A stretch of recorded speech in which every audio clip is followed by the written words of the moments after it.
ଛାତ୍ରମାନଙ୍କୁ ନେଇ ଯାଉଥିବା ବେଳେ ବସ୍ ଦୁର୍ଘଟଣାଗ୍ରସ୍ତ 15 ଜଣ ଛାତ୍ରଙ୍କର ମୃତ୍ୟୁ। ଆସନ୍ତୁ ଜାଣିବା ଏହାର ସର୍ଭିସେସ ଖବର ବିଷୟରେ। ମାଲେସିଆର ଫେରାକରେ ଏକ ବଡ଼ ସଡ଼କ ଦୁର୍ଘଟଣା ଘଟିଛି। ଛାତ୍ରମାନଙ୍କୁ ନେଇ କ୍ୟାମ୍ପସକୁ ଫେରୁଥିବା ଏକ ବିଶ୍ୱବିଦ୍ୟାଳୟ ବସ୍ ଏକ କାର୍ ସହିତ ଧକ୍କା ହୋଇଥିଲା, ଯେଉଁଥିରେ 15 ଜଣଙ୍କର ମୃତ୍ୟୁ ହୋଇଥିଲା। ଏହି ଘଟଣା ସୋମବାର ସକାଳେ ଘଟିଛି। ଦୁର୍ଘଟଣା ପରେ ମାଲେସିଆର ପ୍ରଧାନମନ୍ତ୍ରୀ ଅନୱର ଇବ୍ରାହିମ ତଦନ୍ତ ନିର୍ଦ୍ଦେଶ ଦେଇଛନ୍ତି। ପ୍ରାରମ୍ଭିକ ତଦନ୍ତ ଅନୁଯାୟୀ କାର୍ ସହିତ ଧକ୍କା ହେବା ପରେ ବସ୍ ନିୟନ୍ତ୍ରଣ ହରାଇଥିଲା।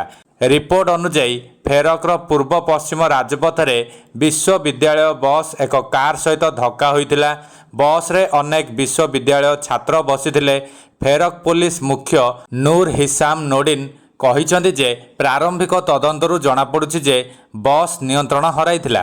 ଏହା ଓଲଟିବା ପୂର୍ବରୁ ସାମ୍ନା କାର୍ ପଛକୁ ଧକ୍କା ଦେଇଥିଲା। ଏହି ଦୁର୍ଘଟଣାରେ ସୁଲତାନ ଇଦ୍ରିସ ଶିକ୍ଷା ବିଶ୍ୱବିଦ୍ୟାଳୟର 15 ଜଣ ଛାତ୍ରଙ୍କର ମୃତ୍ୟୁ ହୋଇଛି।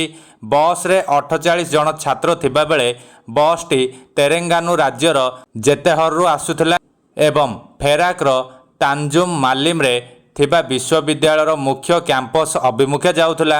ଦୁର୍ଘଟଣାରେ ଘଟଣାସ୍ଥଳରେ 13 ଜଣଙ୍କର ମୃତ୍ୟୁ ହୋଇଥିଲା ଏବଂ ଅନ୍ୟ 2 ଜଣଙ୍କର ହସ୍ପିଟାଲରେ ମୃତ୍ୟୁ ହୋଇଛି। ଦୁର୍ଘଟଣାରେ ଅନେକ ଛାତ୍ର ମଧ୍ୟ ଆହତ ହୋଇଛନ୍ତି।